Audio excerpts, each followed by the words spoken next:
Hi guys. Sorry I couldn't do yesterday's recording. I had to share Mrs. Fox's, but with 4 classes, oh my gosh, I was behind yesterday. But hopefully from now on, I'll get ahead of the game and you'll see me. Yeah? All right. So I hope you all are well and you are loving this. Maybe, maybe not. We got to do what we got to do, right? Okay. All right, so yesterday you did 15.4, which was um, measures of variability, where you did standard deviation and range and all of that. And then today we're going to talk about the normal distribution. So let me get started.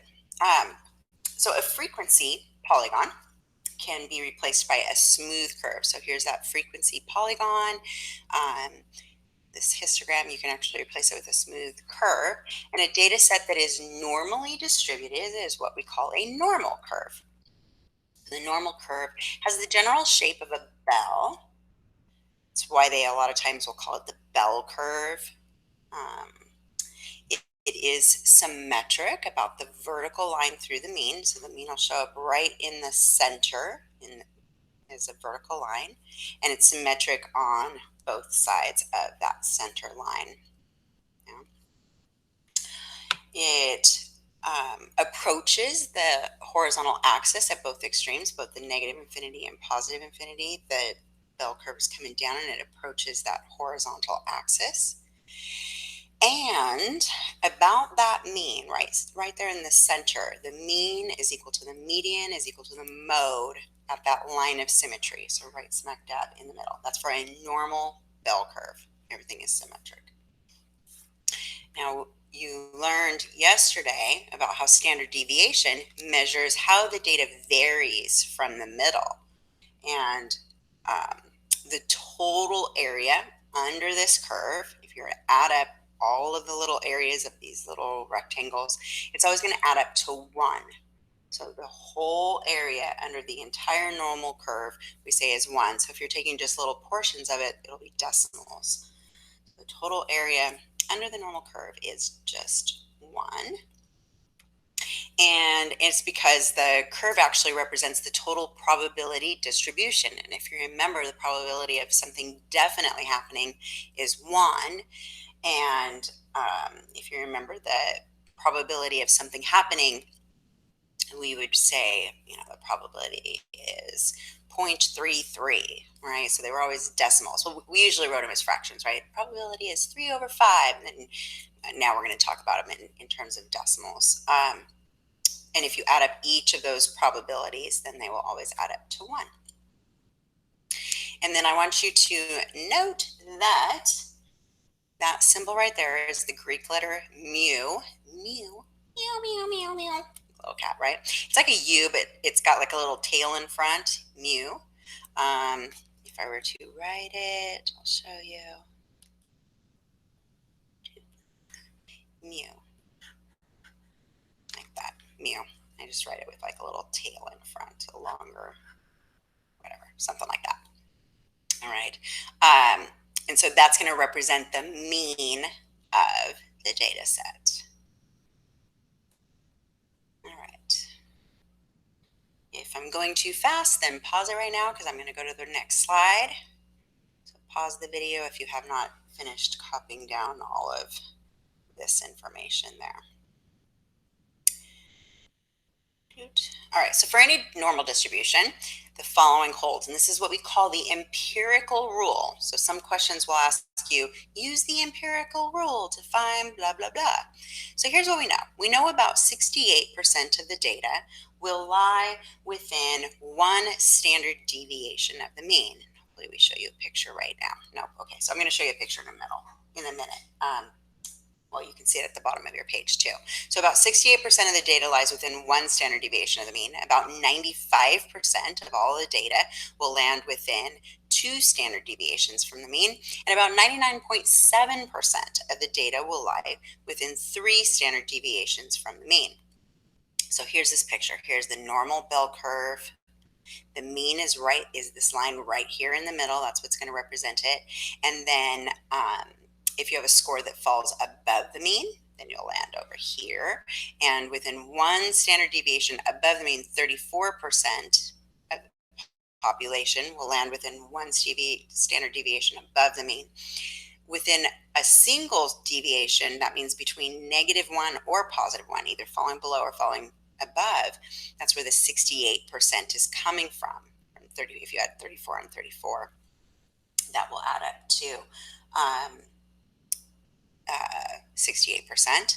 We've got 95% of it falling within either 2 standard deviations below or 2 standard deviations above. So 95% of the entire population will land between within 2 standard deviations, either above or below. And then we get into the more rare part of the population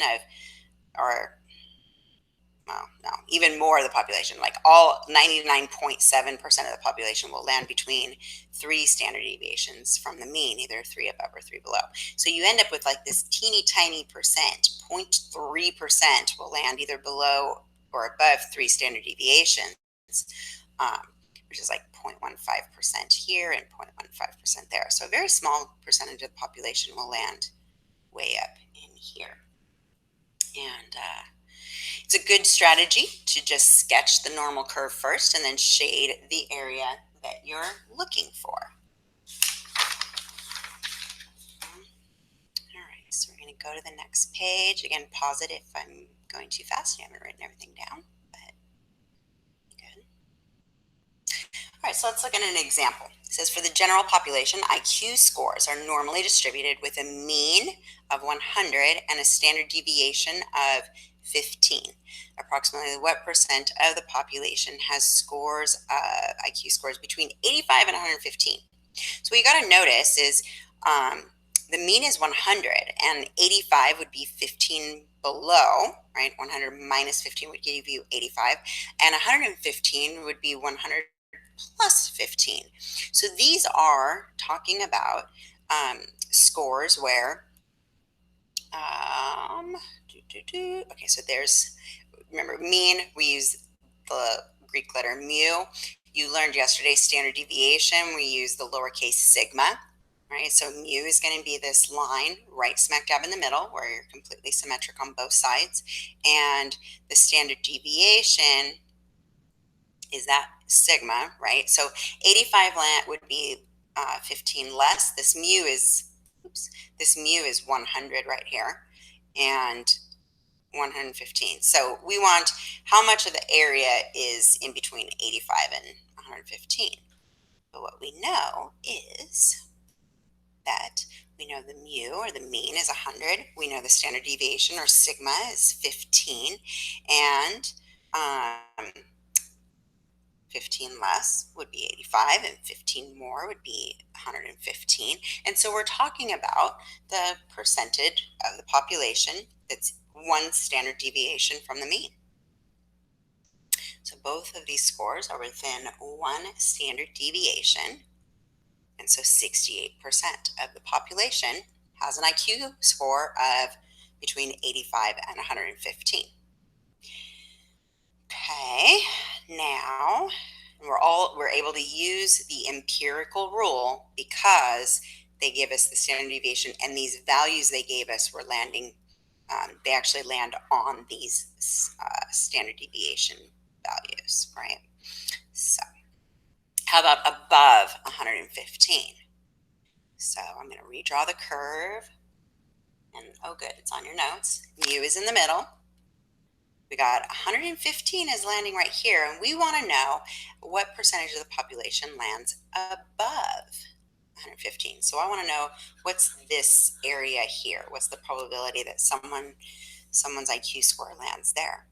And so I know 115 is 1 standard deviation above the mean, right? And I know this was 34% right here. And I know to the left is 50%, right? So I want 100%, right, minus the 50 and minus the 34. So you end up with 100 minus 84, which is 16%. So 16% of the population will have an IQ score higher than 115. So if you've ever done any IQ score questionnaires and you had higher than 115, which you probably did since you're in pre-calc in high school, highly probable, I would assume. Maybe not. I don't know. You're definitely above the mean for sure, no question. Okay, and then by the way, the other way you could have done it was if you know 50 is the right side, you could have done 50 minus 34. That also will give you 16. Either way, lots of ways of doing these problems. Part C wants to know what percentage of the population falls below 130. And so I'll draw, I've got my bell curve. 100 is in the middle, that's my mu. 130 is another, add another 15. So it's your mean plus 2 standard deviations will give you 130. So I want to know how much is there. So I know, is that really the way I want to do it? God, this is the way we did it on here. I know between 2 standard deviations from the mean, I've got 95% of the population. I also know 2.5% would be the rest of this guy. And so below 130 would end up giving you 97.5%. More than one way to do it. I didn't write down a different way, but you may have, let me go back, you may have seen that a different way. Totally fine. You're just going to use the empirical rule since the values we're asking you are actual multiples of the standard deviation. So the empirical rule makes it easy on us. Whenever the standard deviation, the values we're asking you for are multiples of the standard deviation. All right, let's go to the next example. It says in her first year at college, Sandy received a grade of 80 in math and 74 in psychology.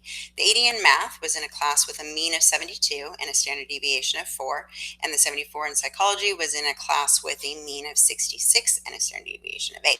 So which grade is relatively better? So what we're going to do is we're going to find out how many standard deviations above the mean each score is. Both of them landed above the mean. So we just want to know how many standard deviations above to be able to compare. Like even though I know the 80 in math is higher than the 74 in psychology, but if there's a more standard deviation in the mean was definitely lower in psychology, right? And so maybe that 80 in math in comparison isn't, in compared to the rest of the classmates and stuff, maybe it wasn't a better score, right?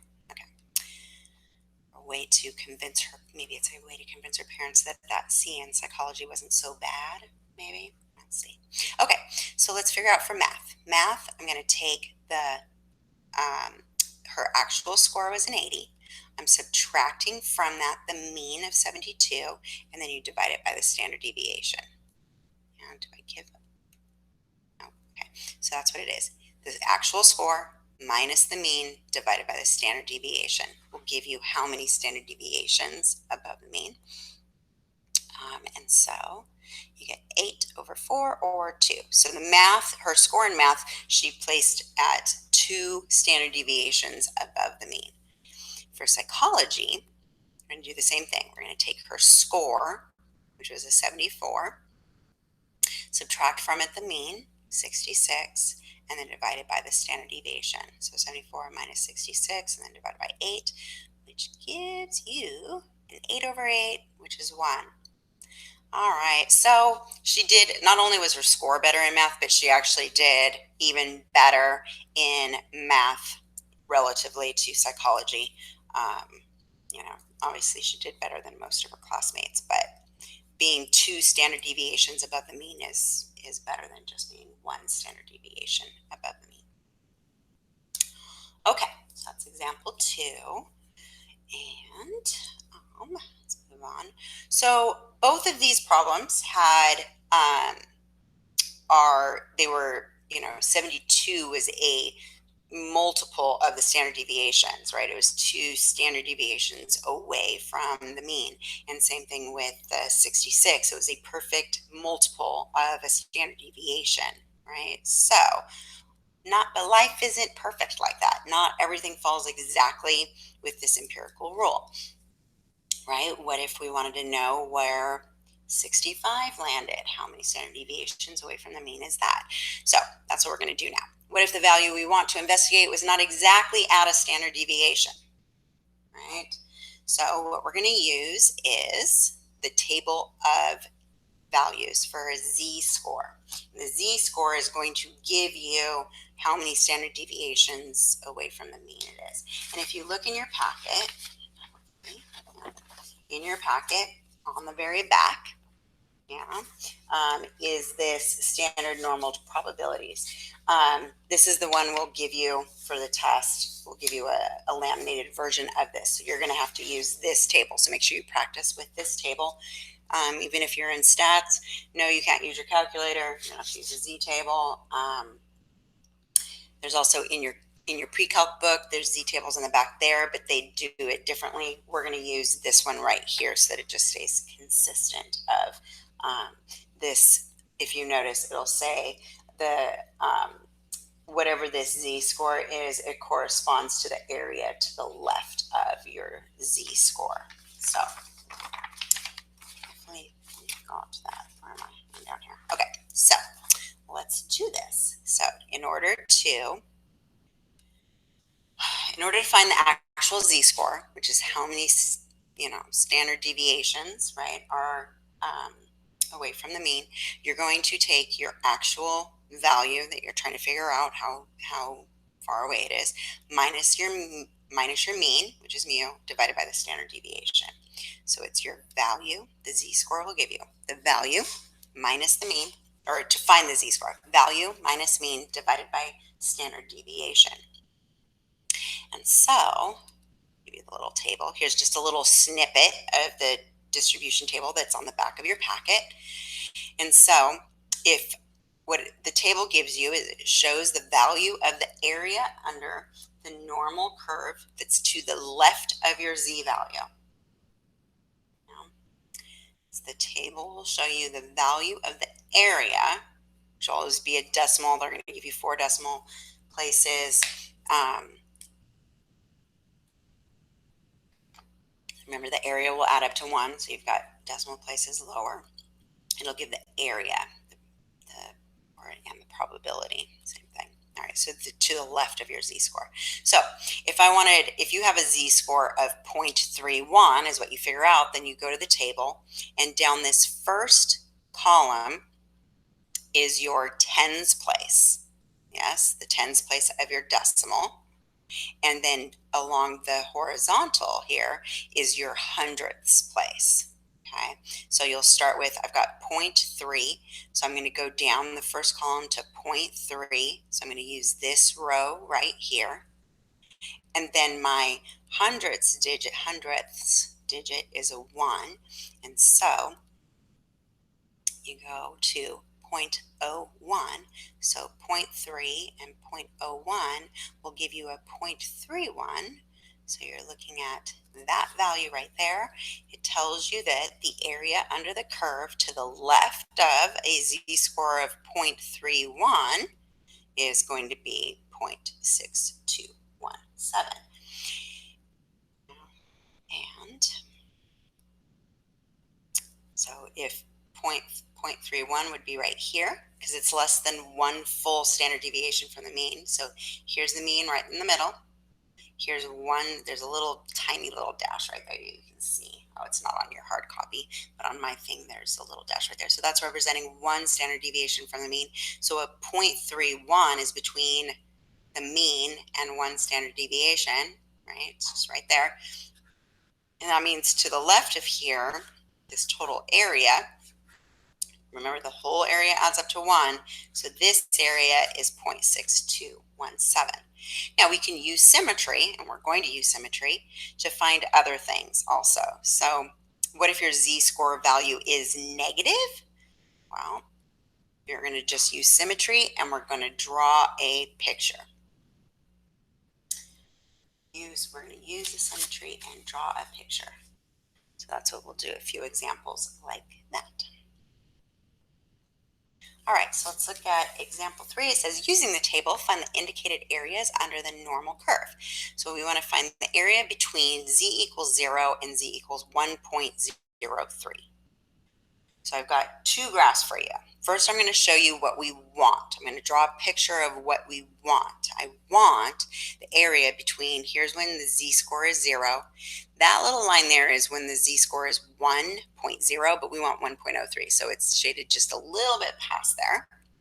So we want that area there. When you look it up in the table, your table, when you look up a z-score of 1.03, it's going to give you this area all to the left of that 1.03, right? And so when you go to the table on the back of your packet, you're going to go to 1.03. So you're going to go all the way down to 1.0 along that first column. Look for 1.0, and then 0.03. Come along there. So I got 0.8485. 1.0 and then 0.03. And that little there. So the area to the left of a z-score of 1.03, this area here, all the way, is 0.8485. But we only want this little section right there, right? So we only want 0.8485 minus this whole half, right? And that will give me, so subtracting 0.5, it'll give you 0.3485. All right.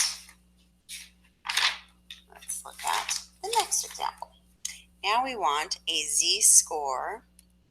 We want the area between a z-score of negative 0.09 and positive 0.9, 0.9 and 0.9. All right, so first I'm going to draw what I want. So a z-score between negative 0.9 and positive 0.9 would be this area here, right? You're not quite reaching 1 and negative 1. I have activated Siri. I don't know.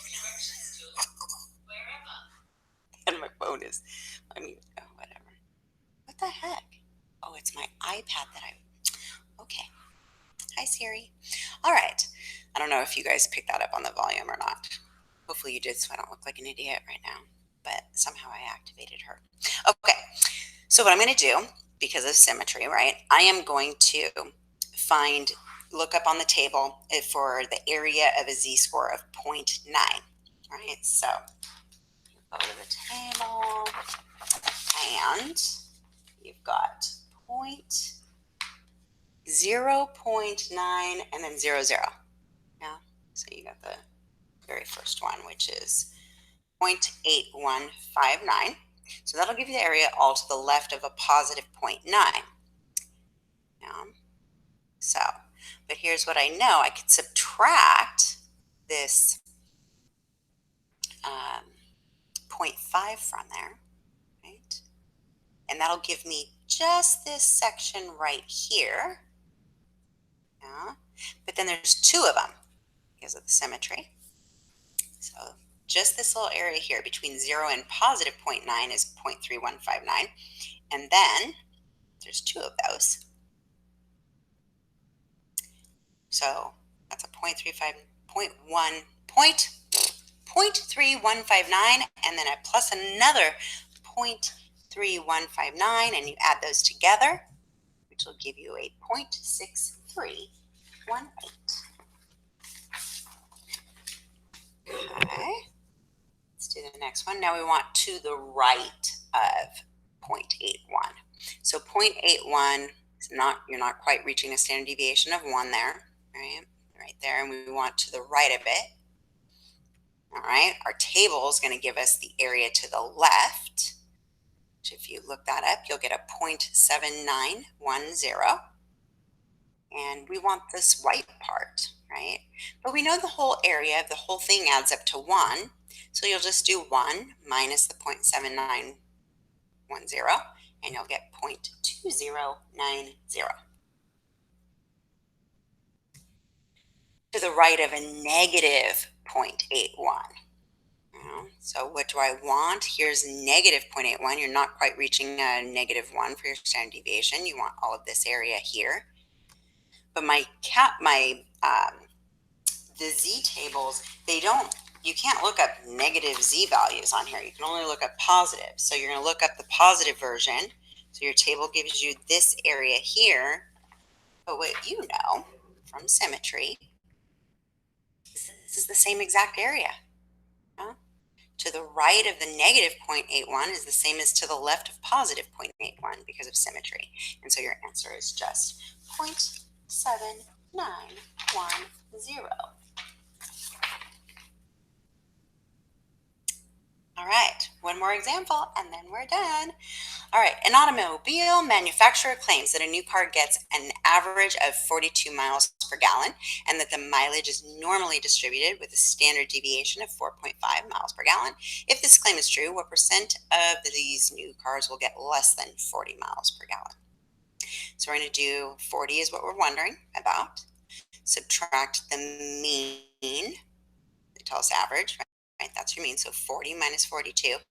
Divided by standard deviation is 4.5 to get our z-score. The z-score is negative 0.44. So what we want, because we want what percent gets less than the 40. Your z-score is a negative 0.44, and we want less than, so we want to the left of here, right? Our table, I can look up a positive 0.44. So the table, when I look up the area, I'm going to look up a z-score of positive 0.44. So you'll go down that first column, go down the first column for 0.4, and then over to 0.04, and you get 0.6700. You probably can't see this. I don't know why I'm showing it to you, but just in case. And so 0.6700 is the area to the right of positive 0.44. And we're going to use the symmetry. Symmetry of this white portion is going to match my shaded portion of what I want, right? So you do 1 minus 0.6700. So you get 0.3300. If they're asking you for probability, you're done. That's your answer. But they asked you for percent. Okay. They asked you for percent. What percent of these cars gets less than 40 miles per gallon? So you change this to percent by moving the decimal place over 2 spots to the right, because you're like multiplying by 100, right? And so that's 33%. But make sure you write a note. This could have been phrased, what is the probability that one of these cars will have a mileage less than 40 miles per gallon? And then your answer is the decimal. It's the 0.3300. So percent, you move those decimal places over, give a percentage. If it's probability, you leave it as a decimal. And we ask you both ways, so make sure you read the directions. Yeah. All right, there's your homework. What does it say? You're 3 standard deviations above the norm. Thanks. A love letter from a statistician. Aw, cute. Because now you know if you're 3 standard deviations above the norm, you're pretty rare and unique and one of a kind, right? Whatever. Cute. Okay, so there's your homework. It's in the Google Classroom. I've typed it in there also. No, I don't want to keep my annotations. All right. Here we go. Okay. Stop sharing. Okay. Well, that's it. As of right now, I plan on starting office hours on Monday. That's when the district wants us to start. If I actually get ahead of things, maybe I can do it before. But right now, my plan is to start office hours on Monday.